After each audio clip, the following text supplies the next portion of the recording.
This conference will now be recorded. Workshop meeting to order.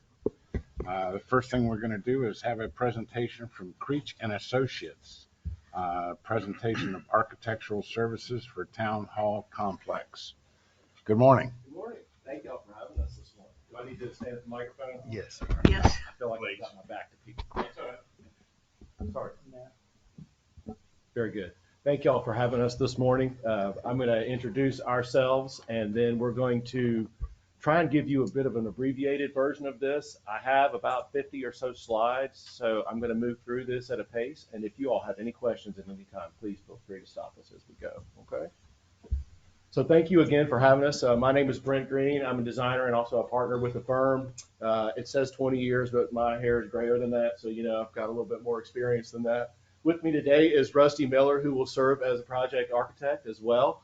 The one component from our last presentation who couldn't make it today is Michael Sapino. He had a conflict that was part of his travel plans. He'll be your project manager. From the Creech side, Michael, myself, and Rusty will be your contacts all the way through. So you'll be working with us from start to finish.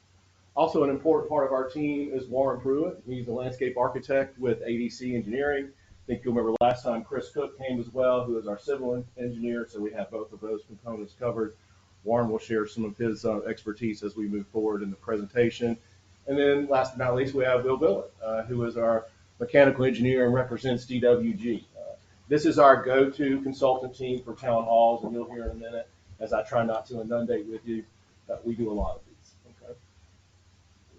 So this is a team, as I just mentioned, that's worked together. We're going to start off talking about Sullivan's Island Town Hall as one of our examples.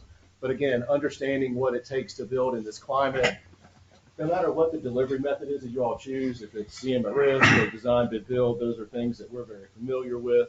And of course, understanding what it takes to work down here with FEMA and OCRM and all the other components that you have to navigate to build in this area. Okay. So here's our agenda for the day. We're going to do a quick overview. We're going to talk about experience. We're going to talk about our process, a little bit of project management techniques, and then we have a few things at the end to share that we saw as observations for this great project that you have. So I hit on some of these a minute ago. Who are we? Creech and Associates. We are town hall design and police design experts. We only work in two markets, civic and higher education. So we're not a firm that does a whole bunch of different things. This is really what we focus on. It's what we're good at. It's what we love. We have offices in Charlotte and the Charleston area, and we operate out of both of those as often as possible. So where we're sustainable, obviously we wouldn't be in business if we can't meet schedules and budgets. We'll talk about that later. The quality of our work is very important to us, and as I mentioned, we can certainly deliver whatever method that you all choose to go down. Warren? Well, ADC has been in business 40 years. We just had our 40th year anniversary a year or so ago, and we've worked really hard to do efficient designs. And what that means is that we work with the client, we work with the agencies to make sure that we do things in the most efficient and the most... You have to speak into the microphone, please. The people can't hear you. I hope I don't have to repeat that. No. Yeah. So we're about 50 people. We've got offices in Charleston, Columbia, and Greenville, and we've got done a number of city halls: James Island, Isle of Palm, Sullivan's Island, and Seabrook. We've also done a number of fire stations. I think we've got 7 underway in Charleston right now.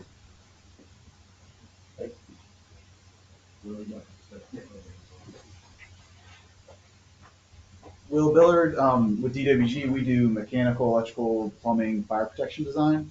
We've been in business for over 50 years, and we've got about 50 employees right now. Big news for us, we just recently became an ESOP, an employee stock ownership plan. So everyone that you deal with our company is an owner, which has been a really cool thing for us. We've got 2 registered fire protection engineers on staff, which is unheard of almost in the MEP world. There's less than 100 of those in the whole state. And we've got, similar to the team that we've been working with, we've got a good bit of town hall experience in fire departments and police departments as well. Thanks, guys. So this is just representing some of the main components of our team. You can see, obviously, there's more than just the 4 of us behind this. We've talked about our firm. You'll meet John Crawford, who'll help with CA. You see Claire there, who's our interior designer. So as we move forward, you'll see other layers of our staff. You see the DWG column there and their engineering people, as well as ADC. We have ECS on board for our geotechnical work. We have a local land surveying component in Spartina. And then we have Harris Cost for our cost estimator, who actually lived in Surfside for most of his adult life. He just recently moved back to Columbia to be with family. So this is our extended team that will deliver the project. I'm going to move kind of quickly through this experience. So if something grabs you, please feel free to make me stop it. I just wanted to be in the interest of time, share the most value with you all. So this is Sullivan's Island Town Hall. It's 18,000 square feet. It's out there on the barrier island. It was completed about 6 years ago. It's been a very successful project and was one of those, like almost all of our projects, that result from master plans. So we're going to talk about buildings, but very rarely do you go somewhere where they've already decided where it's going to go and how it's going to work out. The master plan is always a part of that, which is what we'll be doing here as well. In this particular example, the site was adjacent to a park with a historic band shell. If any of y'all know Sullivan's Island, and everyone was very hyper about how a building would impact the park. So we had a lot of public meetings and ways to try and resolve what those issues would be to develop a successful master plan. And just like we will with you all, we always look at options. So we're going to be looking at multiple options in the beginning to make sure that we're working together to develop the best solution for you all. All right. So again, very successful building. It is the town hall and the police department. The town hall occupies primarily that second floor. There is pull-in underneath for police sally port with transmission directly to the upper floor. So that's how those facilities are separated vertically. Beautiful chamber space with clear story light, kind of wraparound porches to emphasize that vernacular, local art, and really just a nice kind of island feel in the chamber space, right? Which is one of those drivers for the building. I'm going to scoot to Indian Trail. Again, another civic project resulting from a master plan. They came to us and said, we have this huge parcel, but we really only need a building this large. How do we use the site? How do we set it up to define space? And you can see that center courtyard. We were able to set up the site so that when you enter, the building is on axis. It's the first thing that you see. And then you have buildings that flank it on either side. And that gives them future opportunities for police, for other functions that the town may want to bring on board. Beautiful facility, 2-story, almost 20,000 square feet, kind of open, welcoming facade, traditional vernacular. Wonderful single-story chamber space, as opposed to the one we just looked at when we need to talk about size and scale and cost. Always need to talk about whether or not the chamber has windows to the outside. Y'all certainly does, which we would look forward to bringing you that discussion as well. Again, beautiful 2-story interior and just sort of a mixture of style, what we call transitional, which harkens back to traditional, but still has glazing and some more contemporary elements. So another one in Pineville that is actually being completed right now. This is a 20,000 square foot town hall on the top floor with a library on the bottom floor. And you can see it has a relationship to an existing police department that is creating space out on a quad.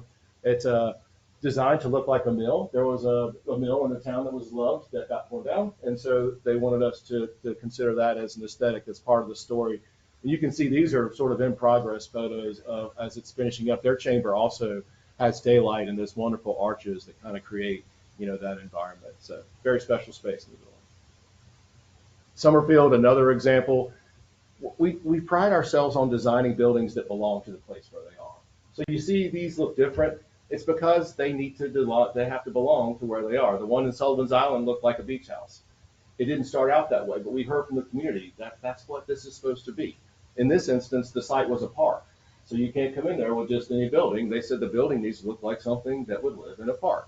And so that was the result of it. And this particular design, the chamber is on the left-hand side and all the administrative spaces are on the right-hand side. And so there was some separation, not too much unlike what you all had over here in your previous setup. In Georgetown, we worked with them through design development on their project. And again, that was that site that they originally occupied, that they were trying to reoccupy after some environmental concerns. How that was a gateway to their commercial district corridor.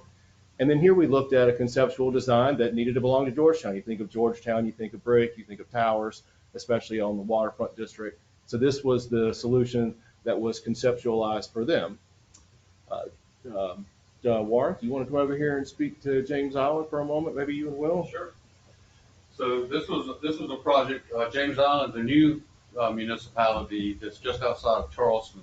And so they wanted to try and create an identity and wanted the building to be inside out so that people could move inside and outside of the building and they wanted it to be sustainable. So we actually did a master plan on this site and worked very hard to kind of create that warm island feel of it. It's a different architect, but it's the same kind of character, permeable pavers, that type of thing from the sustainability aspect.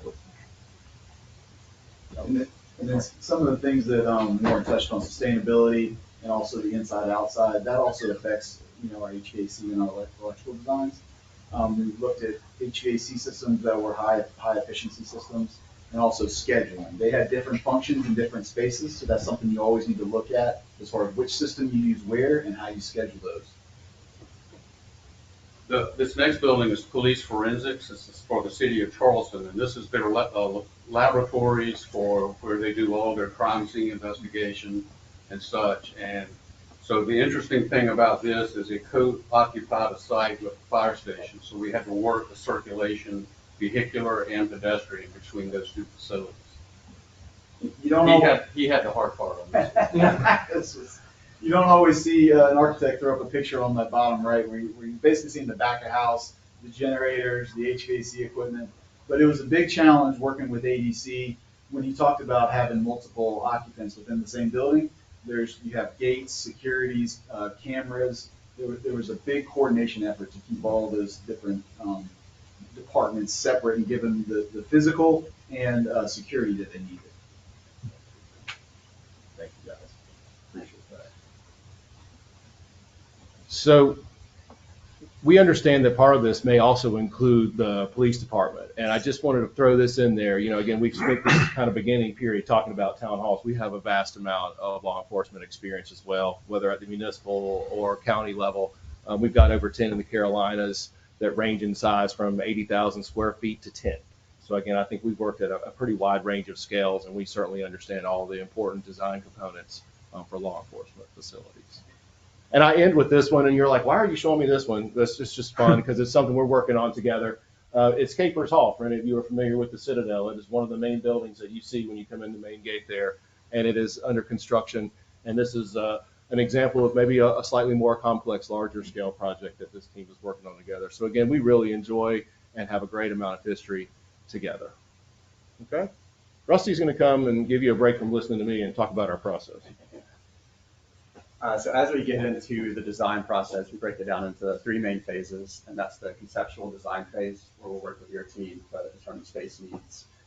Phase two, we actually start to get into the design of the building and the documentation process that will eventually lead to a permitting set and a bid set as well once we advertise.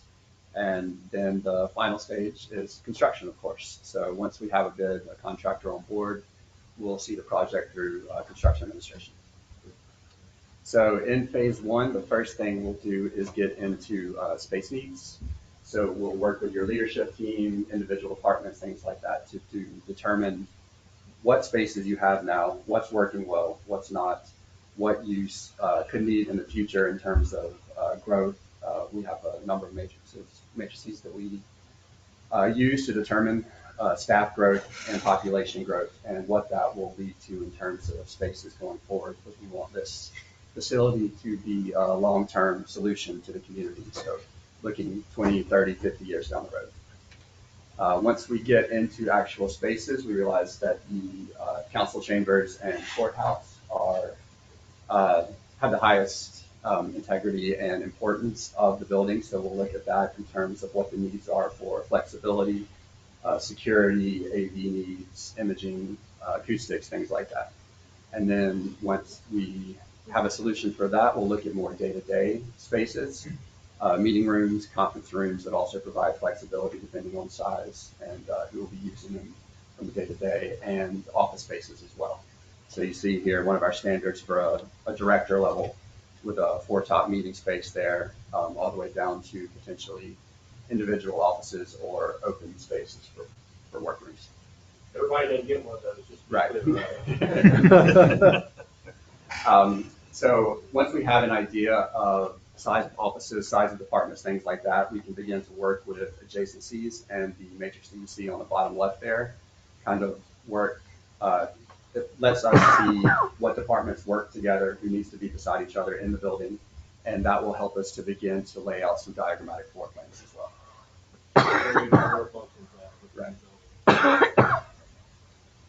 addition to plan studies, here you see 3 options, building sections as well. And that helps us visualize what the chamber space in this instance could look like, whether it's a 2-story high ceiling, you see a mezzanine around the sides in one. And that helps us work out the acoustics, the ceiling height, exterior light that we can bring in, and the furniture and storage around it, and make sure that we have the flexibility that's required for council chambers and courtroom. So once we get through phase 1, we'll move into the design and the documentation of the building. So you see here, we'll start to work with some 3D massing models to determine what the building will look like, and begin to high-level interior spaces as well. No, it's okay. And depending on your interests and how much public interaction is wanted, we can hold public charrettes where we can bring the public in. We usually set up stations so that we can discuss with them what they want to see in terms of site amenities, building features versus exterior and interior, and what type of spaces are important to them within the facility. And throughout the design, we have a number of touch points to engage our professional cost estimating. So make sure that we can deliver the project on budget and in line with what the leadership team expect to see. And as they come in, if there's any value engineering or cost saving opportunities that we can provide. And that includes MEP systems, envelope structure, size of the facility itself, and architectural features, as you can see here. It's really important, y'all, just a quick aside, we're not gonna do this at the end. We're not gonna go all the way to the end and then find out what it costs. You have to do that as we go, so that we can be proactive along the way and make sure that we're managing it that way. And that's throughout each phase of design. That's right. Schematic design, design development, and construction documents. Also, in addition to the cost estimating, we'll have in-house and with our consultant teams a number of quality control meetings where we literally have hard copies. We use building information modeling so that throughout the course we can make sure that everyone's on the same page. We have clash detection, things like that. There's no conflicts within the building, but also to have an actual hard set review so that we can all get in the same room and make sure that everyone's on the same page and the building is well coordinated as we're progressing through the design. Yeah. One of the things that we do whenever we start a project is we do a lot of data analysis and recovery, and we check zoning maps, we check soil maps, we look at FEMA, all of those things so that we know where we are when we start. I think Chris Cook did this before. They pulled me off the bench because Chris had a conflict. And so I'm not exactly sure what Chris found in this other than the fact that it's outside the 500-year floodplain, and that's a huge bonus for this location. So, but it's important that we know where the sanitary sewer is, where's the water, storm water going, how is potable water brought to the site. All of those things are important as far as how we develop the master plan and move forward with the structures.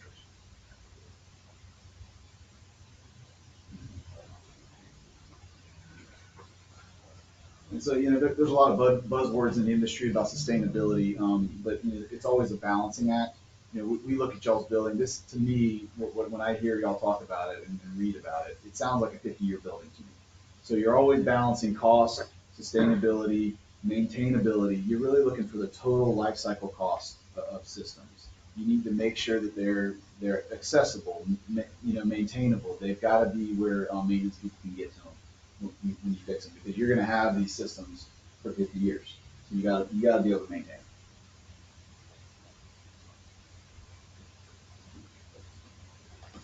So once we get through the design, like I said, phase 3 is the actual construction of the building. So once we have a set of construction documents, we can help with your team to set up the advertisement for bidding. So we get a general contractor on board if we do decide to go design, bid, build.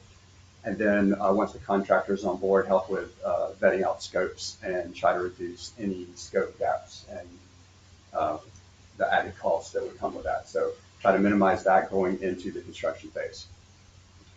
And then once we're in the construction administration portion, we'll have regular job site visits to monitor the construction, meet with the contractor and owner at OAC meetings, excuse me, as well as reviewing submittals, product submittals and data, answering any RFIs that come up. And then as we get to the closeout, helping with punch lists and other documentation to get you into the building. And then once you're in, just before the 1-year anniversary, you come back for a 11-month post-occupancy walkthrough to determine any warranties and deficiencies that are in the building at that time. Awesome. So I'm going to do Michael's part. I'm going to channel my inner Michael. So the project management speech is like scope, schedule, and budget, right? So if I'm the PM, those are the three things that I'm going to be responsible for. So, again, we're gonna be a point of contact throughout, and we're certainly going to navigate all of the other components, but from programming through closeout. But again, I think it requires that relationship, and we're going to work with you all to set the schedule. We're going to talk about it in a minute, and once we set to that and agree to it, we're going to hold to that. And again, I think we've already talked about the ways that we're going to control budget through early cost estimating, through managing that throughout instead of waiting till the end and having those informed decision points along the way. So again, we're going to ask you guys to establish an advisory committee. That can look different shapes, forms, and sizes, but we'll talk about what that looks like once we get on board. Again, we're going to talk about making sure, and we will share a schedule that gives us all a chance to review things. You can't just be handed it at the end. We're going to hand it to you along the way so that we have those interim checkpoints where you get information. You see that at the end of each one of those major phases. We have other tools we use like ball and cord and making sure that we all meet bi-weekly throughout the process, but we will meet with someone from your team twice a month. It says bi-weekly. That would be a lot of meetings. I think that should say bi-monthly. Twice a month. So that anytime you all need to know where we are in the project, you have an information point. You're always up to speed. Your advisory committee always knows what's going on. And we do like to work in hard copy, but obviously the world of technology, we have sort of this online portal through ShareFile. So also at any time, if you say, I wanted to look at minutes from a couple of meetings ago, you'll have a way of hopping on that site and it'll run as an archive from this entire project from start to finish. You'll have access to the information. So here's a schedule that we put forth, okay? And it runs from advanced planning, which is that conceptual phase, through schematic design and design development, construction documents, bidding, and CA. You see those associated durations across the top. You'll see here we have 2-week review periods between advanced planning and SD. We have that between DD and CD. My battery is failing on my little red light here. But really what happens as the driver is negotiating the OCRM, because they're 3 to 4 months out on a permitting window right now for a facility like this. So what we want to do is work through the first 3 phases, and that's going to take us between 3.5 months to get through by the time we do the review periods and the cost estimating. And then we'll have enough information to submit for OCRM and start that process while we finish the project, so that is happening in parallel, and that doesn't mean you wait an additional 4 months when you get to the end of the project. So you can see then in the next 4 months, we'll complete construction documents and bidding. And then we're approximating 10 months for construction. Some of that will be dependent on the phasing and different ways in which we find solutions in the master plan. But all in all, that's the period that we've proposed as a part of the project schedule. There's more detail involved in that, but I think the highlights are, again, coming to you with the checkpoints for review, approval, cost estimating, informed value engineering decisions. And then in the background, we're sort of monitoring the permitting process so that we can all converge at one point. We showed that copy of, I think that was a picture of me from 10 years ago with all those drawings on the wall. And we do still very much do that because you can't replace having that in front of you. But we also have all the tools of technology, utilizing BIM so that all of our folks have access to a live model and we're all working instantly off of the same information. Of course, we'll be here all the time for in-person as comfortable as you are with that, but we all can hop on a GoToMeeting as well. It makes things a little easier. And then, of course, Bluebeam, Procore, all these industry tools that contractors use, to help us with construction.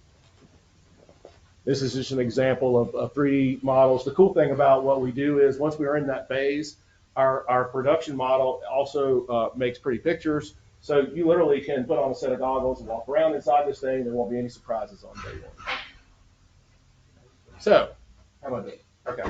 We'll finish out the last couple of minutes with some of our just initial observations on your site. And we can't help ourselves. We get excited. You know, it's a neat opportunity. And, you know, we were originally thinking that our area of influence might generally be this square. And then after the last round, we understand that police may also become a component of this. We're going to have all these fun discussions like how this building needs to stay in place, or a place for this type of meeting needs to be maintained while something else is happening on your site. We're going to talk about things like identity and all the opportunities that this site offers. We're going to talk about that skate park. And if that's sort of rock in the river and so endeared to the community that that's going to stay and we're going to work around it, or does that become a part of this conversation? Is it fluid and moves as the whole process unfolds? You know, again, you know, Warren and his team talked about sort of the initial, I think you guys rezoned this site to public land, which so that's all well and free from a zoning perspective. You know, the interesting thing is you have great visibility, but there's also kind of a main highway right out at your front door. So how, you know, what's that right relationship to the road? How do you establish identity, but you still buffer some of that road noise? You've got a fire department nearby, but again, those are kind of the site characteristics that we start to look at, you know, when we get excited about site design. And again, I think, you know, we understand that you had to vacate your existing town hall so that that's kind of not in use and is a blank slate. You have that facility across the street that you're operating out of and this facility as well for meetings. So honestly, that's pretty nice from a swing space setup. There's not a real huge pressure point. You've already sort of resolved that. So in our mind, as long as we can protect the place for this meeting to happen, the phasing should resolve itself pretty simply. We also heard that, you know, part of this discussion is getting you guys back on this side of 17, back over here, you know, where the majority of your constituents are. And we think that's certainly a desirable aspect as a master plan move. We know the fire station's new; it's going to stay there, and we're thinking that, you know, again, once the new facility is built, perhaps all these can also be transitioned into either parking or a park or some other amenity on the site. So those are just our high-level observations, and I'll be happy to attempt to answer any questions that anyone would have. Yeah, do you mind if I jump in real quick, sir? Go ahead. Yeah, the goal of this is in the past we've done interviews and we've listened to what people had to say, and then we've come at meetings and we said, oh, we recommend this one, and you move forward with it. We think this is much too important to do that. Which is, this is the company that we thought was the best, and I wanted you to see why we thought they were the best. I think that's much more important, and they'll be with our recommendations. And then the other thing to remember is talking about the master plan. The goal is to create a plan. We might not, after the plan's done, you might decide, well, we just want to do this one building over by the police station and make that, and then wait till that's done till we do the next one. This plan will give you the option to do that and the ability to do that. And so I don't want you to think you're just locked into doing everything at once, because, you know, would that be the best way? Probably, but does that mean we have to go that way? No, we do not. So I just wanted you to understand that while we did this. Go ahead. Mr. Mayor, yeah, I'm a bit confused Yes, ma'am. because the only thing council has met and agreed to was to go out for bids to build a council chambers attached to the town hall, the existing town hall across the street. You know, we've not come to any conclusion as to what the repurpose of this particular property should be. So I'm just not clear what we're trying to accomplish, and if we're not misleading the bidders or, you know, overstepping what the directive has been that council has put forward over the last couple years since we discovered the problems in these buildings.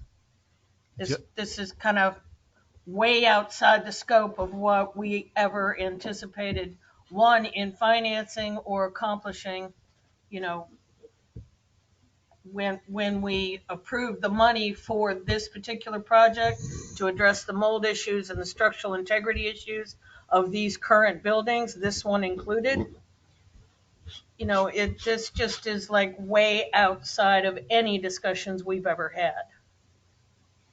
I was under the impression you wanted to figure out where we needed to be in the future, I guess. We were supposed to be across the street getting a Mr. for Mayor, both sections, this spot and that spot. And, But I didn't see anything in the presentation across the and street. that would be part of the master plan, because whatever we did over this way, we could, the directive on that was, if we put the same building over there, what would be the difference? I mean, so we still have to know what we need here, you know, to get there, so. Mr. Mayor, from, Yes, sir. from the discussions that I can remember, this was the discussion that we had, is to get someone in and design or come up with a master plan to see if this is what we wanted, or if we wanted to proceed across the road with a court chambers over there. I thought these people were brought in for that purpose, to let us know what we have over here, what we can do over here with a master plan. Is that not the discussion we had at several meetings?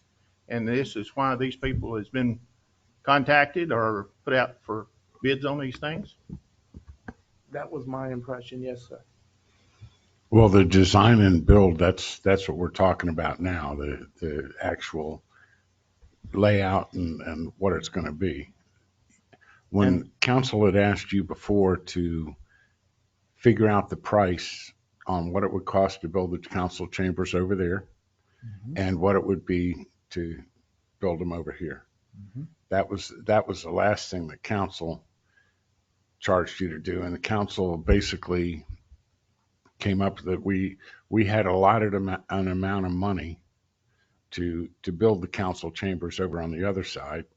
But then we said that, you know, what's the difference in cost? And I believe you came back to us and told us that the cost would be about the same, if not less, to put it over here, because we already had the sewer and water and stuff like that we didn't have over there. Square foot cost is square foot cost.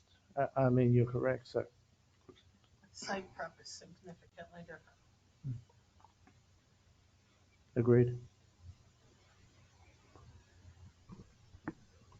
Mr. Mayor, Go ahead. I believe this council, and I'm saying this council because I'm not going to address what previous councils have done, have talked about having our community offices on this property somewhere. And we have budgeted for council chamber and court and addition to the police department. At least finding out what it's going to cost, because the police department is too small for our current staffing. And that's what we put in the budget to at least get started. And my understanding that this council wanted to move things back here, not in the next year. Well, the council chamber, we need to move on. Same way with the police department, but the town hall might be 5-10 years down the road based on money. But we did put money in this year's budget to get started, and hopefully it's enough to do the whole project. Thank you. Well, not talking about the contract, we don't know the costs of this right now. I mean, and we don't want to discuss it here in the open chambers. That might be something that we need to talk about in executive session. Well, if you if you move forward with this and you agree these were the folks, then we would negotiate those costs and bring it back to you for approval. So Mr. Mayor, what we're negotiating or looking at right now is to try to get us a master plan for what we are looking to into the future. If that's not the right way of looking at it, is that not what we're looking at now? Maybe John can help us, because he's been on this committee looking at these people. Yeah, I think the intention of posting the request for qualifications, which Pruitt and Associates has, in our estimation, provided the best presentation and the best qualifications moving forward. I think that having a master plan could change chew a combination of both of these ideas. But I think you have to have the professionals on board to, at least in phase one of our agreement with them, should we choose to sign one, give us concepts, a phase thing. Okay, we want to work on the council chambers / police office needs first, and then, like I said, a couple of years down the road, jump into the second phase. But you have to have a roadmap on paper, I think, to know what your priorities are and and cost. And these folks are very experienced in putting that together. Well, that would be considered as our master plan, would it not Yes. be? That way we have an idea of where we're going in the future with this. Yeah, I don't think you can take a step without knowing what steps 2 and 3 are going to be. Absolutely. Well, that's something that council's going to have to discuss further. And Yeah. I don't think today's the day to do it. No. And, Yeah, the scope of what the master plan is going to look like will be dictated by the town with the professionals. I'm sure they can work with us in any order or any location that we want. I feel like I might have done y'all a disservice by showing you so many buildings, and forgive me for injecting myself in the conversation. We knew that the exercise was a master plan. We show you guys those buildings so that you know, in order to do the master plan, you have to know what the end product is, right? Mhm. And that's sort of like a necessary part of that. So yeah, we understood that the exercise was a master plan, and that a big part of it is spacing. And those are all things that you all will dictate to us. So again, if I misled you by showing that many facilities, I apologize. Mr. Mayor, I think what we're confused on is we got two locations, and I only saw one location is this location. We didn't see the other location. We'll have more site work maybe there, but you got demolition over here and a lot of asbestos, a lot of stuff you got to get rid of, and that's what we didn't see. Right, and I apologize for you not seeing that. This morning is the first time that we've talked about that as an option. And so what we will do is look at those in parallel. So it's just exactly what you all have said this morning. It's two studies. It's a study on what the options are here, and it's a study on the options Right. over there. Right. And I might not have had those graphics in the presentation, but that doesn't mean that it's not something that we'll look at. Okay. And then you all need to have information to make informed decisions. That's ultimately what we would choose to do. I apologize. Thank you. Mr. Mayor, to answer Mr. Drake's question, is that we've done allotted money for the demolition of these buildings over here. All we're waiting on now is going to council and proving that this company, whoever's going to be the demolition company, who it is. well, that's something that we need to talk about. Did you So have we something have to to say? talk about. Yeah. Yeah, I think we've convoluted in what council as a whole has agreed to. Yes, we have a few members of council that think council chambers and town hall need to be moved back across the street. But the only thing that has been approved by council is the relocation over to the new building and the creation of a separate council chamber / court / meeting room, something similar to this that adds value to the property we have across the street. Nowhere has council said we need to talk about a master plan for this property. We've never considered options for what this property can be. Correct. And as such, we said, and in the future, should we decide that we want to move back across the street, then fine. Yeah, we need a master plan for this area, etc. But we've not talked about expanding the police department. I understand they need more space because they're losing their annex. And yes, we did budget some funds to address that as a separate issue, but we haven't gotten to that point yet. All council as a whole, whether that's this one or the previous one, has agreed is we want to build some kind of meeting room that can serve as the court and the council chambers at the property across the street, which is why we procured the other properties over there, that improves the value of that property should we at some point in the future want to deem it for a different purpose as well. We've never come to the point of saying now is the time to develop the master plan for this property and consider moving back. That has never come up as a discussion or a vote item. Mr. Mayor, I totally disagree. this council, not the last council, this council put a stop to building anything on across the street without doing a master plan here and finding out what makes most sense. Now, granted, if you put a courtroom, town hall, or council chamber here or there, it could be the same building, could be slightly different. But the decision was made not to move forward over there until we had a plan, master plan for this location. And that's what we're asking for. And that was brought to a vote by this council, and that was what was decided. Well, it sounds like we have some more discussion to do, and that this is not the time to do it. So we thank you guys for your presentation, and we will. Thank you, guys. Thank you very much. Yeah, it was very good. Very good, guys. Thanks.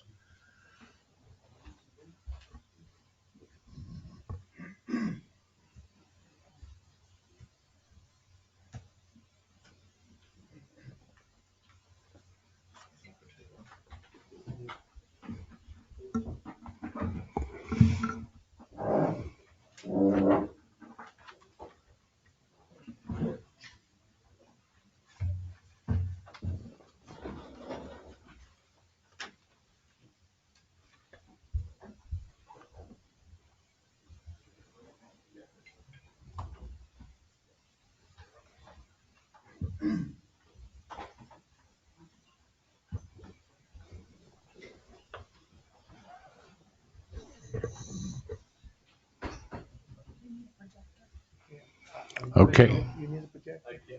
Thanks, guys. They need a Thank you projector. very much. Yeah. Have a safe trip home. Can we take 5 minutes before we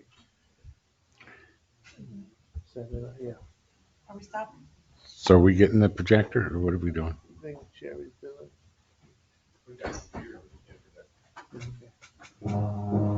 We're getting it. Give us a minute.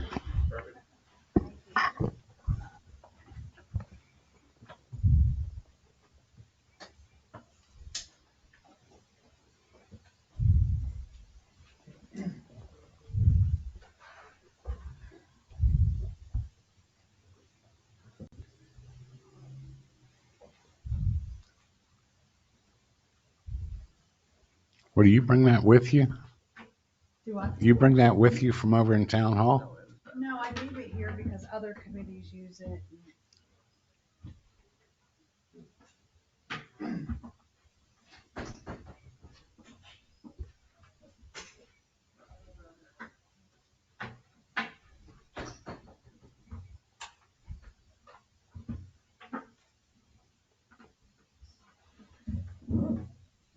Do you have a cable to connect it to the projector? I think I might have just picked up the wrong one.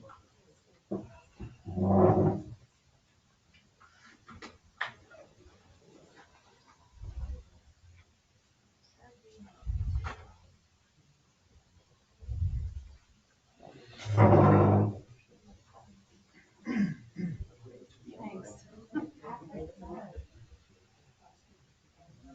I have one. Do you have one? There was like 3 or 4 cables, and I just grabbed the first one. I know why.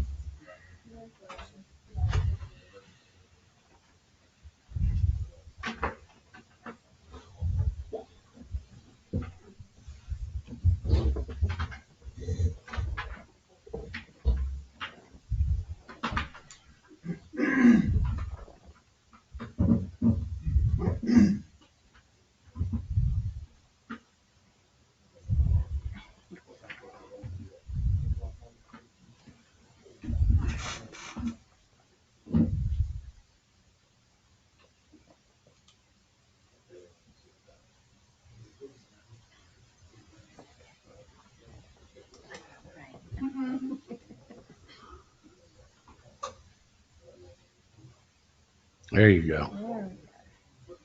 Mr. Mayor, may I do the introduction about how we got it? Absolutely.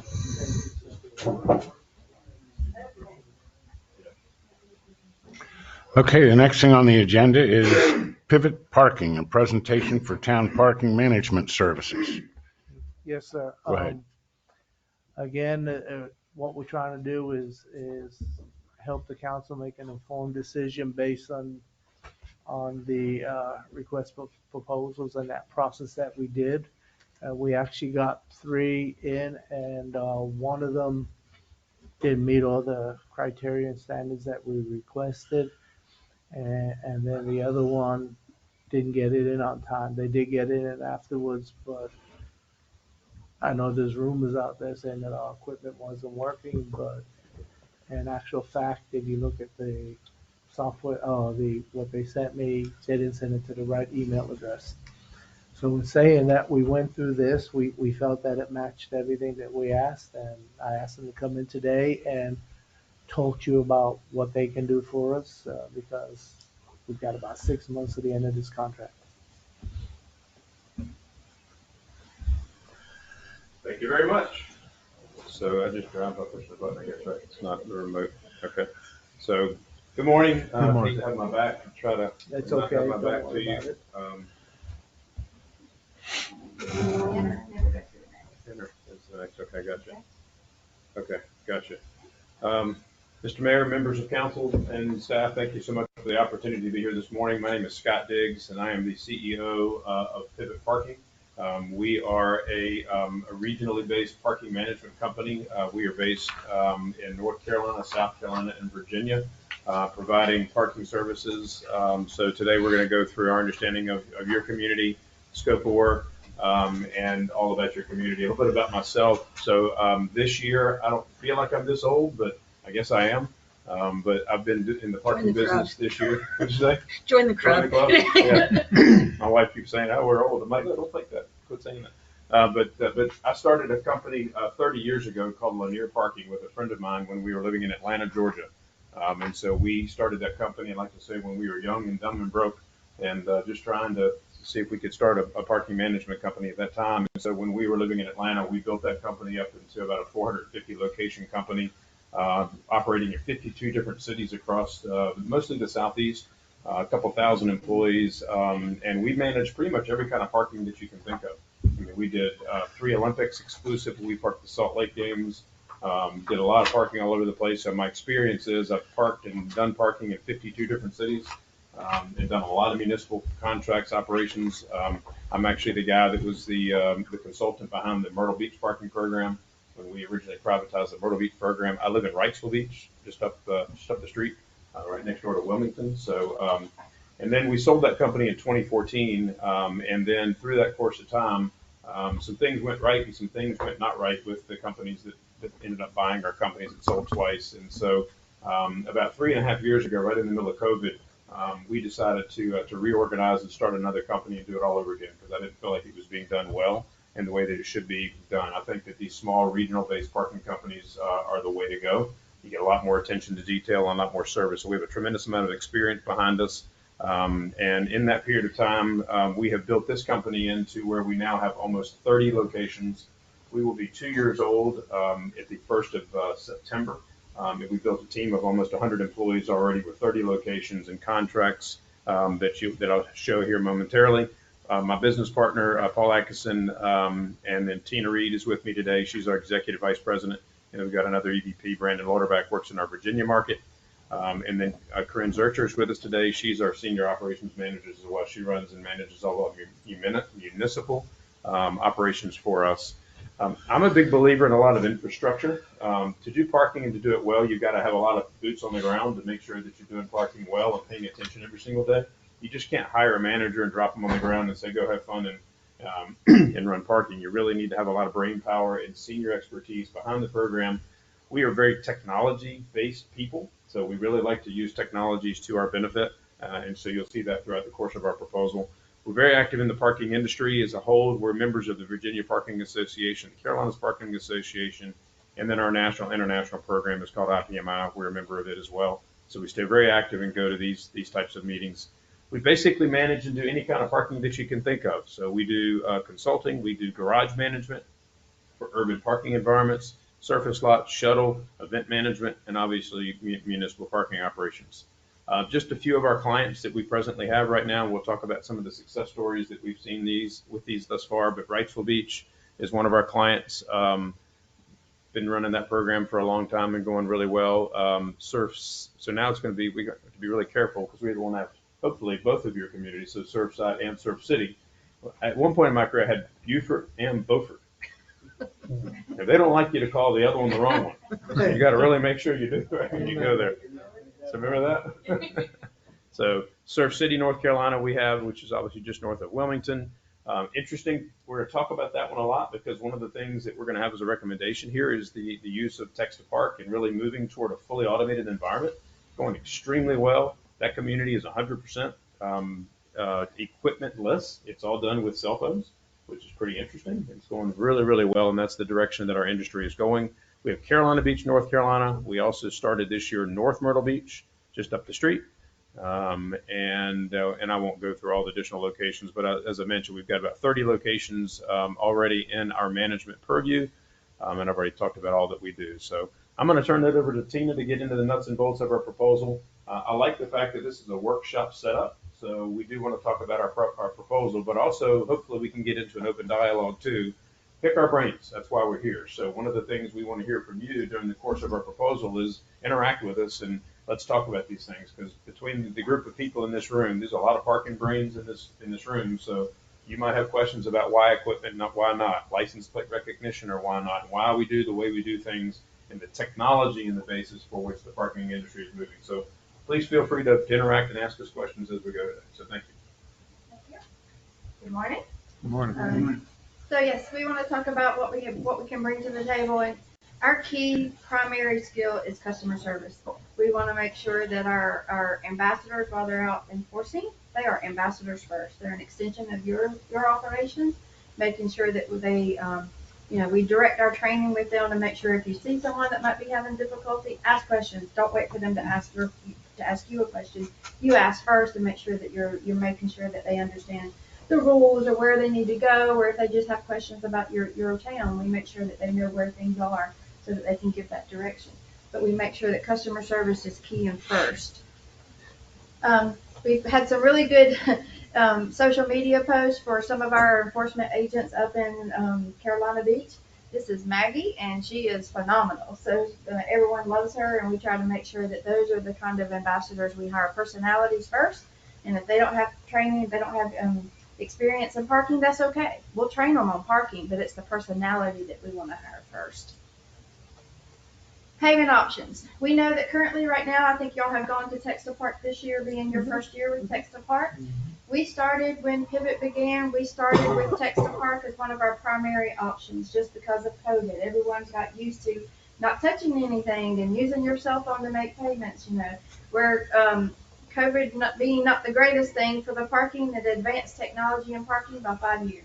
Where we thought we were going to be in parking and technology prior to COVID, it pushed us up to that, and what we thought was 5 years. So it's really been beneficial.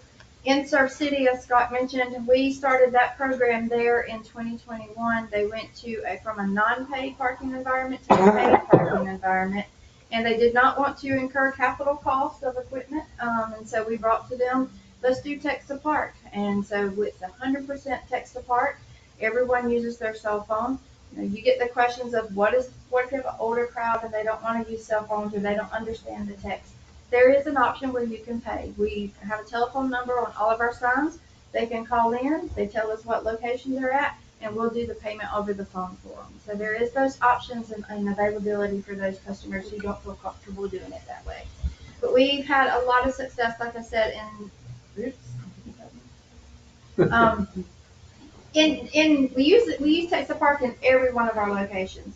And in Surf City, it being the primary, we have more transactions than we could ever imagine. And what we do at the end of the season that's really neat too is for Surf City, we give them a breakdown when we do our end of the season, telling them how many per sections. They have several different P codes. They have about 38 beach access areas, and then they have surface lots. And we kind of formalized our presentation and our proposal based on that kind of mentality, because Surf City is about the same number of spaces as you are. And so it's kind of a model as exactly as to what we could offer and what we've done there. But to date, we've done, that was last year, 37,000 transactions. This year it's been even more. They've been able to add some more parking lots and being able to increase the parking, so it's been very, very well received. We just did a quick on our presentation of if you wanted to have a specific dedicated parking logo, we could generate that for you, but we can always continue to use your existing logo as well. Technology, we can also have a dedicated parking website for your customers if you so choose. That can be an option as well. Social media, as again, everyone's on social media. So we try to work with the town and the cities to make sure that we're presenting information accurately and promoting it out through social media. That's where everyone's finding their information now, through Facebook, through Instagram and such. So making sure that we work with your social media director, making sure that if there's changes to parking or if there's new parking concepts, anything of that nature, we can make sure we push it through social media. Our hiring process, we go through a vetted process, and we try to work with a lot of towns. Any existing employees have the option to apply with us, and as long as they meet our requirements and the town's decision is that they feel comfortable including some of those, we will continue to operate with some of those individuals. We do require employees to go through background checks and motor vehicle checks if they're driving golf carts and such for the town. We like to make sure our employees, our training process is that, we can go through a training process all we can, but we like to get out there and do on-site training and making sure that they understand that they're working with the manager and working with the training staff and the transition team so that we make sure that they understand all the little key metrics of what is needed in order to be the best ambassador. We have 5 core values that we try to employ. We want our employees to be resourceful. That's one of my biggest things is I don't know every answer to every question, but at least I can be resourceful to go find that answer, making sure that our employees know that as well. Be respectful. That's being respectful both to your external customers and your internal customers. Be responsive. We try to make sure that our responses both to customers and to the town, any requests are answered within a relatively quick time period. Be resilient. With being in the parking, you're throwing different curveballs every day. So having to be resilient is one of the key factors. And then be realistic. Don't overpromise and underdeliver. And we're going to make sure that if you have an expectation, and we're going to make sure we walk it through and make sure that it can be met. We have a staffing plan that we proposed in our proposal, which is a full-time manager, then the assistant operations manager / customer service representative, and then the enforcement ambassadors, and then we provide accounting support through a corporate employee that we kind of allocate to all the different locations so that you're not paying for a full-time employee where you just have them through the season. And we do our enforcement ambassadors. We like to have them in high-vis shirts and with the name parking ambassador on the back of it so they can be found quite easily. Our enforcement platform that we have recommended to go with what we call an IPS enforcement platform and LPR enforcement. This means that we would install an LPR camera system on either golf cart or small vehicle. We have this currently in every one of our locations. Some we have in a vehicle, some we have on golf carts. And basically what we do is it is interfaced with the text apart system. And so that while it's going through and it's scanning license plates, it's also checking the text apart system. If it shows a payment, doesn't do anything.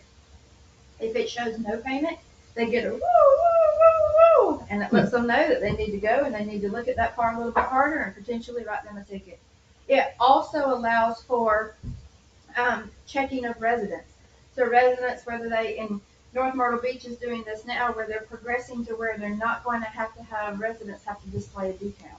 It's all going to be license plate recognition. So the resident registers, put in their license plate, and then the system also scans the system in the back of house.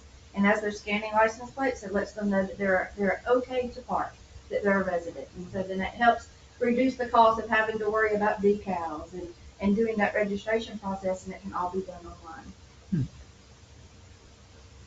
Our enforcement process is pretty quickly. We've notated it takes about 2 to 3 minutes once you're doing with the LPR. The enforcement ambassador begins driving around the designated zone, scanning the plates.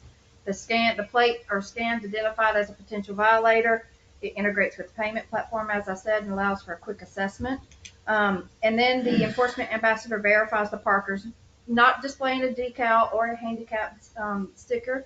And then upon determination, if they do, then they'll issue a citation, and the enforcement system is that they can, once that license plate has been scanned, it's already in the system, and then they're just checking their enforcement handheld. This is the citation written, it'll print the ticket, and they'll put the ticket on the dash. Yes. Yes. The golf carts don't have a tag. Mm-hmm. It just has a registration on front. Yes. So how does she read that?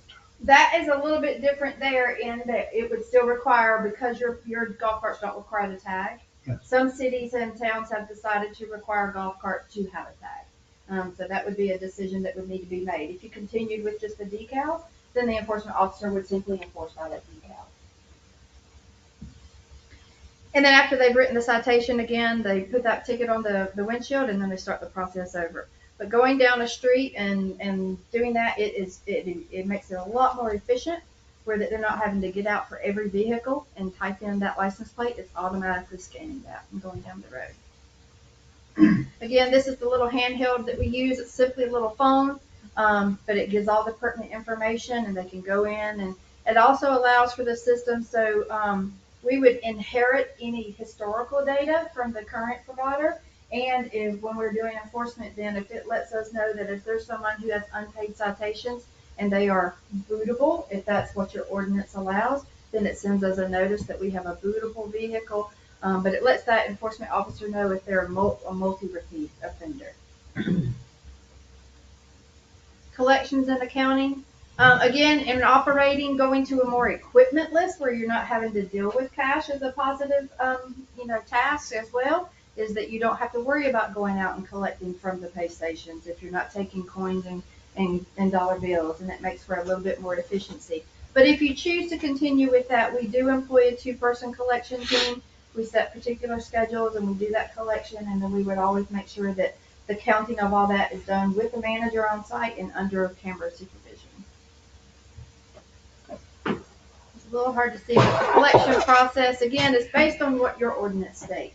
But in typical, you write a citation based on your ordinance when that next citation, if there is an escalation fee, and then if there's a second escalation fee, and then a collection letter. This system that we use is automatic, so we put in those dates as to when those letters need to go out. They automatically go do registered owner lookups and then send out collection letters in order to obtain that fine if it has not been paid within so many days. We also have the citation portal, which is online, so anyone can go in and look up their citation. They don't have to have their citation number. They can do it by license plate number, and then it allows for them to see if they have multiple or if they have one. It allows them to make that payment online quickly.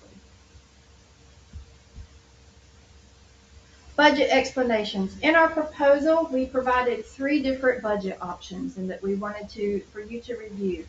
The current one has transient revenue with your current $2 per hour rate, which included a percentage of estimated, I'm reading that wrong, which includes Pruitt Parking's estimated percentage of increase. I'm going to let Scott, he's the numbers guy, so I'm going to let him talk to you a little bit more about that. Didn't mean to steal your thunder. Oh, yeah. So this is one of the parts of the brainstorming operation. So one of the things that we observed is your rate structure. So that's something that I think that this council should take a strong look at. Most communities are charging a lot more for parking than you are presently charging.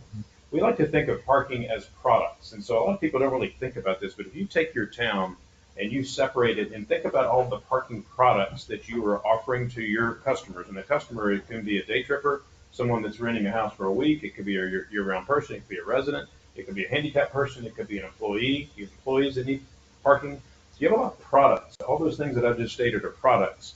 And it's almost like if you go to a concert venue and you're a sporting venue, if you want to sit up close and park up close, you expect to pay more. So one of the things that's beginning to happen in the municipal world is this concept of premium parking. So if you have a parking lot that is right on the beach, it has a bathhouse, or it has some ability to spray off you and your kids and your family, it's a premium parking location. So it's closer and it has amenities. So there are people that want to spend more money for that privilege, just like if you go to a concert to park up close. The further the parking gets away from the beach and less amenities, then you have the ability to offer like what you consider like an economy parking product. So maybe it's a block or 2 blocks away from the beach, perfectly willing to walk, but it's less expensive. Same thing for employees. So wait staff at restaurants is a good example. They're making money, but they need an option for very inexpensive parking or maybe free parking. And then you have your residents, and your residents should have resident passes so that they can use resident parking and not have to pay anything because they are taxpayers in your community. So think about all these different products. So when we talk about rate structure, we presented several options, but most communities, especially in the whole coast of North Carolina, they're all charging $5 flat rate parking and $20 to $25 day maxes. You're at $2, so going that high is rather aggressive.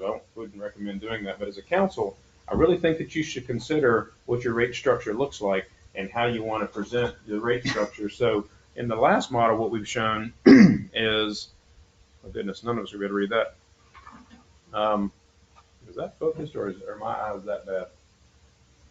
We're the same age, so it ain't gonna work. I thought you were bringing me some readers. Here you go, borrow mine. I can't read it either. Let's see.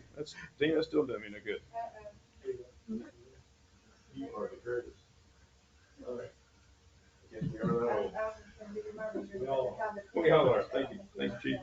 So in the first version of this, that top number shows if we do the rate assumptions of an equipmentless environment with your current rate structure, we've got your program generating about $557,000 in revenue, netting about $575,000 in total revenue. And that's what that says. Actually, I'm going to go back to that slide right there because that's really what it's doing. Option 2 is where we have said that you might want to have some sort of a blended environment. So you may not want to go all equipmentless. And we're not proposing that it's up to you guys how you think your community would respond to both. But sometimes it makes sense in your side streets and smaller surface lots to go totally equipmentless and do total text to park there. Mm-hmm. But in some surface lots that are the larger surface lots, more in the CBD, right in the center of town, some of your more prominent locations, sometimes it does make sense to leave a pay station or two in those kinds of locations, which also helps to alleviate the concern that Tina mentioned. So if someone does come to town and they don't want to use a phone, they still have an option somewhere in your community that they can use a machine to pay for parking in some environment. So the downside of doing that is those machines are expensive. The salt water tears them up. They don't like it. We get bill jams and you have other things that happen, and the technology goes out of date. And so and they are more expensive to operate. You've got PCI expenses and warranty issues, and we buy extended warranties on all that equipment. So just keep in mind, we're happy to use equipment, but it is more expensive to operate. So if you were to do that on that rate structure, the revenue is the same, but it costs about $50,000 more a year to run an environment like that. Oops, I didn't mean to do that. Let's turn this page. And then option 3, which we really like, and what we used as an idea here is we do a premium and economy parking model where you raise your rate to $4 for your premium areas and keep it at $2 at your non-premium areas. And that's how we ran the model. You might want to consider 4 and 3, or maybe you want to consider 5 and 3, but we're not in the business of making, I'm happy to coach and advise you, but that's really up to this board about what you think your rates should be. But for model wise, we used a model here of $4 and $2 and a total equipmentless environment. And then you end up with about $500,000 worth of total revenue to the town when you do that. So it almost doubles your revenue by doing what we're talking about doing and going to an equipment-less environment. So let me pause and see if you have any questions right there before we move to the next subject. Mr. Mayor, when y'all do the breakdown on each area that we're going to have parking in, are you going to give us a breakdown per parking lot, a little more detail, not just what we collected for the month, but what we collected from parking lot A, B, C? If you got a $2 parking in that one and you get a $5 parking over here, that way we can give a good breakdown so that we can see what's going on with them. Yes, sir. We will blow your mind with data. Okay. And it is going to be like Carolina Beach, we just talked about. Carolina Beach, we took that location over from your current operator. And that was one of the biggest complaints that Carolina Beach had is they had no data. I mean, they weren't able to really figure out what was going on in their community. And we were then Carolina Beach 2 or 3 weeks ago. We did our mid-season report for them, and we came with a similar presentation with, we probably had 10 or 12 slides just of data. I mean, full of data. So one of the nice things, as Tina mentioned, in the text to park We are also data retrieving the zip codes from the people that have used the transactions. So we will be able to come back to you with 100% accuracy and tell you that 62% of your parkers came from Horry County, and we can tell you they came from Columbia or they came from Pittsburgh. We can tell you that's good. exactly where all your customers are coming from, which is tremendously beneficial for you as a community It and is. for your Yeah, businesses that's to real be able to good. market Yeah. to where you are and where your people are coming from. So tremendously beneficial data. And yes, we'll set up a P code. P stands for parking, so a parking code for every location that we as a group decide how many that you want. And so we'll then be able to do occupancy reports. We do occupancy reports morning and night by location, by Saturday, by Sunday. We overlay the weather on top of it. So you can see, all right, we had 50% occupancy such a day. Well, it rained all day. Okay, well, that makes sense. But we can give you all the data that we'll blow you away with data when it's all said and done. So that's one of the advantages of going to this system. And then the license plate recognition system, the LPR system, integrates with that quite well too. So this is a funny complaint. So when our golf carts are cruising or our small vehicles are cruising down the street, sometimes we get complaints from citizens saying, well, your guys are lazy. They're not even checking parking anymore because we're running 25 or 30. It can do 35 if the speed limit allows down the streets and check out all the license plates. We get complaints from people say, well, you guys are not even stopping looking at cars. You don't have to. It does it for us. So we can, the efficiencies of doing that is phenomenal. We can hit the beats much faster. We can cover the areas faster. And then when it does get a hit, it prints it for us basically. So there aren't any more mistakes in writing the ticket by putting in wrong numbers. I'm gonna interject here a minute. Did I do something wrong? No, license, in North Myrtle Beach, we did, just to give you a little data, we did over the LPR for the first 2 weeks of August had over 5,000 detections.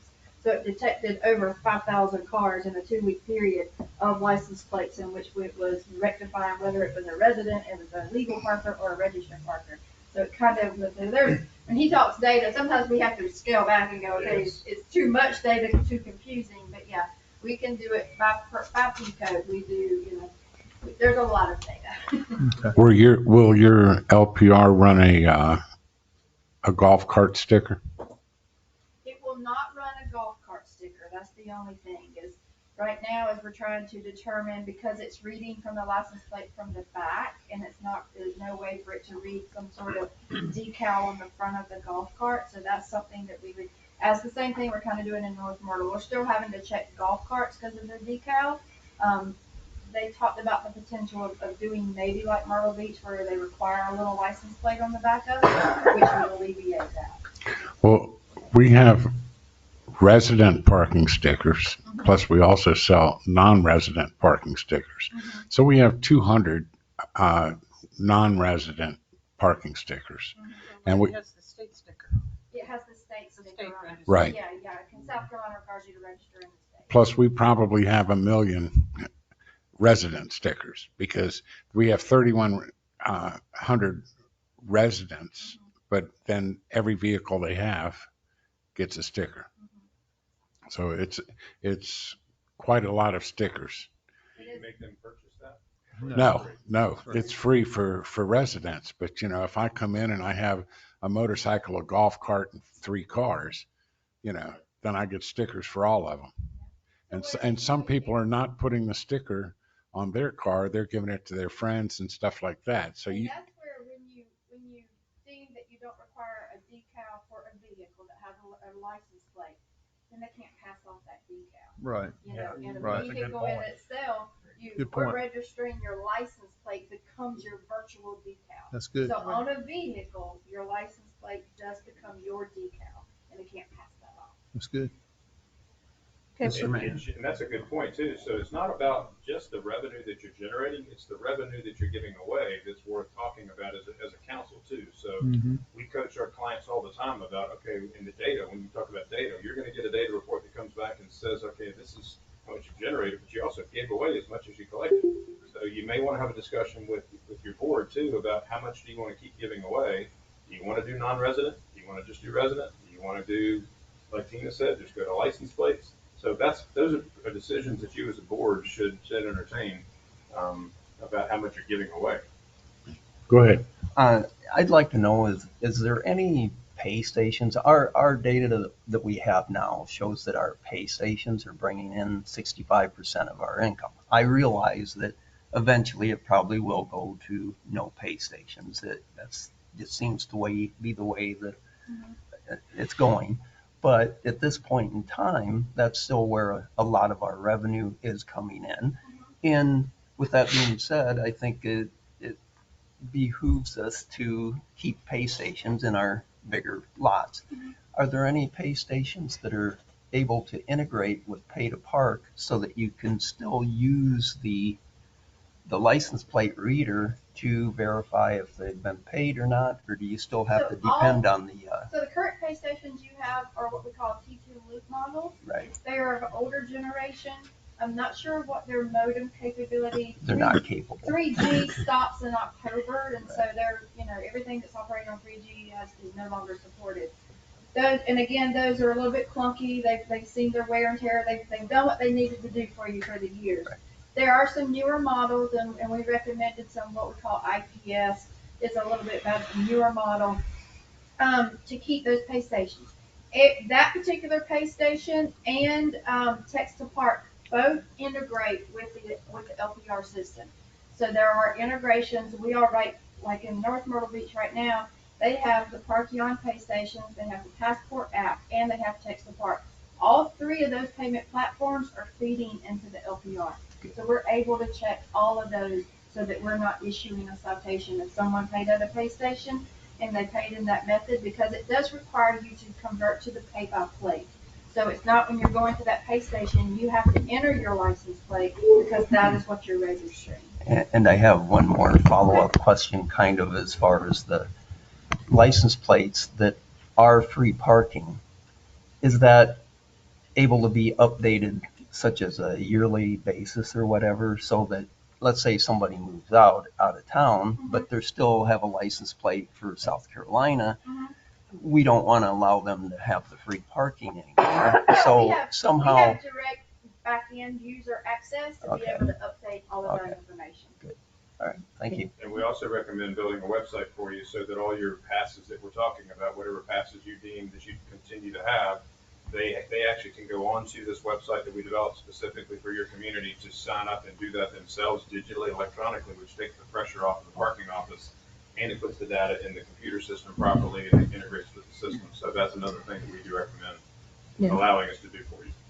Mr. Mayor, just one comment on the pay stations. I mean, I think the primary driver of why it's 65% of our revenue is because our biggest lots and our most well-established lots are still on pay stations. So, I don't think we've recently, as you know, we've just recently gone to the pay to park and text to park.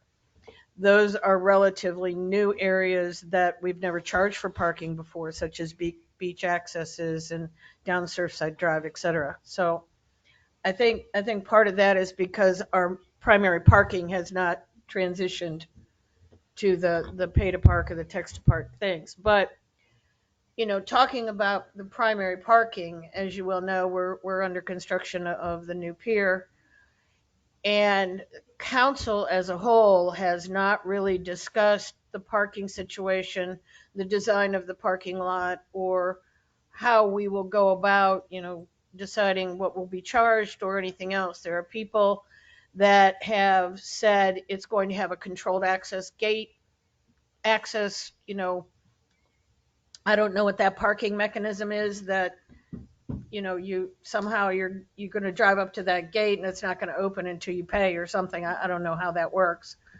But we would in the future, like, if we go forward with this contract, come early next year, we're going to need some other mechanism for that. And we would be looking to you for your expertise as to how best to implement that. And even before that, when we start designing the parking lot and understanding what that design of the parking lot needs to look like. And, some have other information that maybe that is far more advanced in the process than I'm aware of. But is that something you can help with as far as what would be an optimum design, an optimum price, an optimum access, payment mechanism? We'd like to be involved in from the beginning. It makes our job a little bit easier in being able to provide to you what the feasible options are, what the costs are relative, what the design really truly should be. Again, you have the designers that are creating that, but in a real world scenario of how does it really make sense for someone to ingress, egress, what's the safest way for them to get in and out of that, and the pedestrian flow. So Right. we like to be very much involved from the beginning so that we can advise you as best as possible. Have you been down and seen all of our parking? So you've seen our beach access parking, which we just started, and you've seen the paid parking lots that we have. I'm a former vacationer, quite many years. You know where they're at. Yeah. So, yeah, we have, and then the other thing to your point, this is an interesting statistic. So Wrightsville Beach, we're doing 72% of all of our, we're doing 72% of all of our transactions in Wrightsville Beach on a phone, whether it's through the app or through text to park, and we have 50 pay stations. So it's becoming pretty evident in Wrightsville Beach that we need to start taking pay stations out. So what that client of ours is going to do is when those machines age out and they're no longer in useful life, they're going in a garage or in a coral reef or something like that, and we're going to go text the park. So we're going to start phasing them out, and that's what the data is producing. And so you'll see that here too. Very similar. North Myrtle Beach was the first year for Text to Park this year as well, and they had the Passport app. And everyone was used to the Passport app and pay stations. Text to Park has now surpassed pay station revenue, and it's just slightly below the app. And what we're seeing is a lot of people they're having cellular connectivity issues when trying to download an app, and it's spinning, and it's crazy busy, and there's network congestion. That's entirely different with the Text to Parks. We have very little feedback. I mean, very little negative feedback in regards to I can't get it to go through or something of that nature. It's unheard of. Mr. Mayor, have you ever had a parking lot where you had one fee for text to park and a different fee for a pay station? No. So that the customers using the pay station are actually paying for the pay station? No. We typically we want it to be easy. And so what we typically do is we'll do the rate for that lot, and then we give you, like Tina was saying in this sign example here to the far left, we give them 3 ways to do it. So we don't charge differently based upon the way that you pay us. Okay. But this is a sign package. These are different signs that we just did recently. We would also recommend that we do a new sign package for you too, because we found that making it super easy is where you want to go, and making the convenience easy. Tina was talking about the app. People don't like apps because they're clunky. You got to download the app, you got a username, you got a password, you forget your password half the time, and then you got to redo it. Clunky. And so people don't like that. But Text to Park, you literally scan that QR code, it bumps you straight into it. You name, rank, serial number, credit card, and the next time that you use it, it remembers all of that stuff. It's just so easy to use. And then if we didn't have to write a parking ticket in our entire year, that would be our preference. But not everybody plays by the rules. But so the nice thing about it is when your parking is getting ready to expire, so you paid for parking and you're at the beach with kids and you're getting ready to expire, we're going to send you a text message 15 minutes before you expire to say, do you want to buy more time? We're trying to make it easy for them. Sure, I want to have one more hour of having fun instead of getting a parking ticket. So it provides a better user experience. We just did a quick assessment in North Myrtle Beach, and what was the longest duration of stay by payment platform? And for pay stations, it was about 2 hours and 9 minutes. And for the app, the Passport app, it was about 2 hours and 2.5 hours. And then for the Text to Park, they were staying 3 hours and 15 minutes. So they are staying longer, paying more in with the Text to Park because they're getting that reminder, oh yeah, we'll just stay. I don't have to go back to my car and go to the pay station. So it's showing that there's a longer duration of stay using the Text to Park. Just another question. What are the other municipalities doing as far as the daily duration of pay to parking? Right now our ordinance says 7 to 7. Is that typical? Is that a lot less? Are they going all the way till 10, 11 o'clock at night or 24 hours a day? What are other people doing? It is varied. In this environment, Myrtle Beach right now goes till 10 o'clock at night. North Myrtle Beach goes till 5. Our recommendation to North Myrtle Beach for next season is to go longer. Carolina Beach, North Carolina goes till 10 o'clock at night. Surf City? Myrtle Beach goes to 8 o'clock. Surf City just went this year to 6 o'clock. They were 9 to 5. They decided this year for Surf City, their model changed in that they went to the premium lots, premium beach accesses went to $5. The further away went to $3, and they extended their time to 6 p.m. So we've literally seen a 25% increase in revenue. Okay, thank you. How about the same question Ms. Keating had with the extended hours? Do you have certain areas where bars, restaurants versus, we got some up here at the front, we got some at the back? Are you seeing people charging more for that area or charging in that area for that? You know, keep the same people sitting in the car. Well, and it's demand. Yeah. Where's their higher demand? Does that warrant, more enforcement, higher pricing? Yeah. Okay. It's kind of something that we would take a look at in an assessment of your area and your really going out and identifying each access area, each parking lot, what's around it, what does it need to do, and come back to you and say, this is our recommendation. Mr. Mayor, I'd like to get back to the parking stickers versus tags for golf carts and stuff. How would we go about giving all our residents these tags? Who would provide these tags? Is that something the town would have to do instead of the stickers for the golf carts? No, we would handle that for you. You have to register, golf carts have to register their tags, they're read with the state. So golf carts. Low speed vehicles.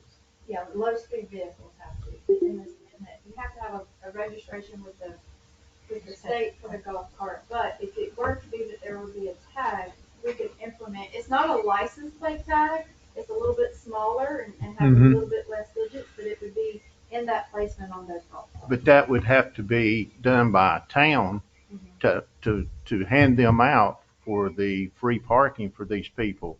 So that would be another expense to the town to have to hand out these plates instead of the decals. In the same instance of where your decal, you're paying for your decal now, it would be replaced with a. We're not paying for the decal. The town, the people who live in our town, who pay taxes in our town, live here, we get free parking. Yes. Free parking decals. We go over to town hall every year. We provide registration and they keep up with that, give us our decal. If we go to a tag on the back of the golf cart where y'all could read it, my question is, who is going to provide that? Is the town going to have to look after that? Is that something y'all going to have to do? How would that get registered into your system to where it would go by and they could read that tag and say, Mr. So's got this tag that belongs to a town person? We would recommend taking that whole process from it being paper registration, coming to the office to do it, that it be done online, and then it could be set aside, then each person's tag then would be registered, and they could just come by and pick it up whenever they came. What's the general cost of those tags? I do not know that off the top of my head. Okay. Mr. Mayor, how about visitors when they come in from out of town? Someone bring their own golf cart, stuff like that. I mean, if they park and pay, how do you still going to have to stop and check? Still going to have to, yeah, there's not going to be right now, there's not 100% environment where everything's going to be read by the LPR. There are going to be instances where, yes, we're going to have to check just because of that particular situation. Okay. So you still have to stop and check You those? still have to just stop and check in some of Because if somebody lives across the street in Deerfield and they come over, they wouldn't have our tag. So. Well, how would they pay to text? I mean, don't you have to put in your... Put in their state sticker. You have to put in your state sticker. Right, but if they don't have a state golf cart, if they brought it with them from vacation, if they brought it from Virginia, they would have a sticker from Virginia, I would think, or somewhere else. That's illegal. It's not illegal. It's not legal to operate a golf cart from out of state. It has to be South Carolina golf. It has to be registered. I see them going into Ocean Lakes every day. Does that private though? It's not Kenny. Once they come out, they're not legal. From state to state, if they have a decal in another state? No, because like North Carolina doesn't require registration. How about, Kenny, the low speed vehicles coming from other states with the okay. They need to tag them all. I have a question about QR codes, just because there's scams that you just stick a sticker over, And do you have any issue? Does that happen fairly often? Because I could see people going in the middle of the night and sticking their stickers over the top of yours, and you So don't get any. We combated that 2 ways. Okay. And you're not, as you know, you're not going to stop criminals in Right, some ways. right. Okay. First thing is, as part of our morning routine for our enforcement, is that they have to go around and they have to double check the signs to make sure that they don't see anything that's been applied. Okay. We typically put the QR codes on our signs a little further up, and we put those signs high up. So that if you're going to have to go put a sticker on, you're going to have to get on a ladder to do that. And I'm going to make it hard for you if you're going to try to do that, because you can still scan. We have some of these signs on the light pole way up, still readable. But as soon as you turn your camera on and you point it, it's going to read that QR. You don't have to be right on top of that QR code. And they're big. So someone that's making one of those up, it's going to be a little more. So we haven't had that trouble, but. And it's going to be more noticeable if it's big, if they're sticking something over the top. So are you in? And text to park can work without a QR. You don't have to have the QR code. Right. You can have just the code. But that's what makes it so much easier. Yeah. So are you going to maintain the pay to park parking spots where they're painted, with the P and stuff? And Our desire is to try to handle everything parking for your community. So if it's a tag or anything related to parking, our job is to take that off of the town, and we take care of all things parking. Have you ever done an evaluation of cost-benefit analysis? What is the optimal number of parking spaces for the demand of the town? We keep hearing we have a parking problem, but it might only be, a 2-3 month window where it gets crowded, and, there's cost-benefit analysis to say, it costs you another $500,000 to buy another parking lot. Do you really need that for 50 extra vehicles in a 2-month window? I've done it a lot. Okay, good. And the answer usually is you have a parking problem. Most beach communities, you have a parking problem between 18 and 23 days a year. Right. Tends to be the answer. And then I say, okay, you want to solve the problem? It's going to cost you X, $500,000. Some people want to build a parking structure. We do build parking there. That's great. You need it for 18 days a year. Yeah. At $25,000 a spot. So that works.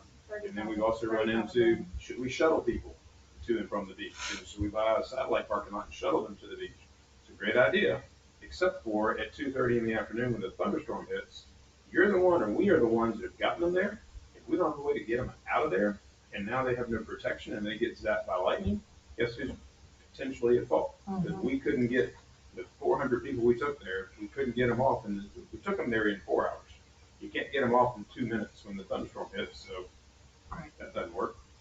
So we've run all those analyses, but the data is what you need. You need to have the data, and so after we've been running your program for a year, we're going to data dump you so bad you're going to be just covered in parking data, and at least now you have the ability to make a decision. And if you have a parking problem 70 days a year, then you can make that decision. Right. Maybe you do have a parking problem, right? For lack of supply.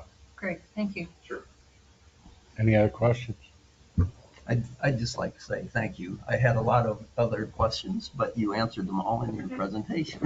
All right, a couple of other things real quick. EV charging stations are becoming super popular. So in our proposal, we have advocated, did we already get past the proposal? I think we did, skipped over this. This is kind of an important thing. So we propose to run the program. So I like to do business models where we do a very low monthly management fee, and then we get a percentage of the revenue that's generated on a monthly basis. And what that does is it transitions me from being your vendor to being your partner. So now together we're going to make good decisions on how to try to maximize revenue for your community. And then the other thing that we've offered to do in our proposal is we've offered to actually purchase the LPR system on your behalf at our expense. That costs us about $50,000 a unit. So we'll pay for that for you. And then we just amortize that internally over the life of the contract. So we typically spread that over about a 5-year window of the contract is kind of a normal time. Even if the contract is less than that, then we have a way that we can solve that. So I wanted you to know that we've offered to pay for that, and we've also offered to pay and to provide some EV charging stations at no cost to the town in designated areas. That's becoming super popular. Your LPR, when you run the tag, it's giving you the name and address and everything. It's There is a statute, which is the Driver's Protection Policy statute, that does not allow us to see that registered owner information.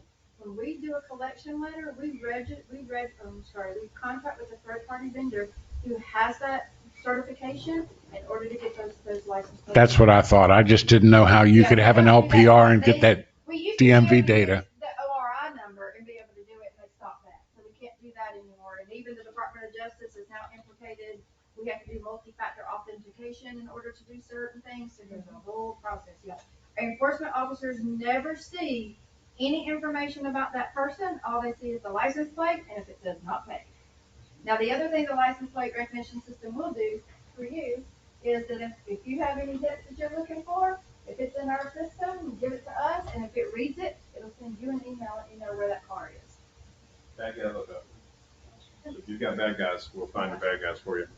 I think we hit on most of these things. We talked about the 3G modem, pay stations getting old and out of useful life, and we can help replace. We have contracts with all the major vendors, and so we're buying equipment all the time. This is the new one that Tina referred to, that if you do want to buy some equipment, these are the ones that we're liking these days. It's called an IPS system. And this is the latest and greatest Whippy Fizz parking pay station. If you do want to have this in the larger surface lots, then this is the one that we would recommend. And how expensive are they? They're running about $5,500 right now. So they've come way down. Plus, then you have to have an IT, you have to have a wireless or whatever to. They're solar panels, and so they run off the solar panel and they're 4G. So there's no electrical component that needs to be installed, and the 4G modem. We would like to pursue a new sign package, as we mentioned. So if you guys are amenable to this, we'd like to come to you with a proposal that says it's going to cost X dollars to redo the sign package. I tell you, it presents so much more professional and attractive, and it's, again, back to easy parking. If you choose to just to do text to park, the sign gets more simple as you go, but we will design a new sign package for you. We talked about EV stations. And this would be effective next year at the beginning of parking? Yes. Yes, as I believe Because this year goes until October 15th, yeah. which is 2 months. Yeah. Whatever day is that last day, the next day would be the first day. I think it's the last day of the year. Yeah, I thought it was December. Yeah, contract is. Parking period. Yeah. That's right. So the current operator would stay here for the end of its contract, which is the end of the year, and then we would take over first of the year. Transitioning municipalities and beach communities is real simple because there's really not much to do. March 1 is the fun time, when we're cranking them all up. So, and then if chosen, we also would like to meet with whoever you guys decide to put together a group, and we do a transition plan where we'll write and design this entire transition plan that we walk through. We've got a Gantt chart that we go through that's a day by day. You can't see that, but I can't see it early either, but that's basically a to-do list and a Gantt chart with all the things that we've got to accomplish for transition date. So we'll work with you and your staff. If you want to have more brainstorming sessions about how to, why to, what to use, how to use it, rate structures, we're more than happy to provide that because that's what we do as consultants. So thank you so much for your time. We greatly appreciate the opportunity. We're happy to take any additional questions that you have. I think everybody's asked their questions. Yeah. Anybody have anything? Well, thank you very much. Thank you very much. Thank you.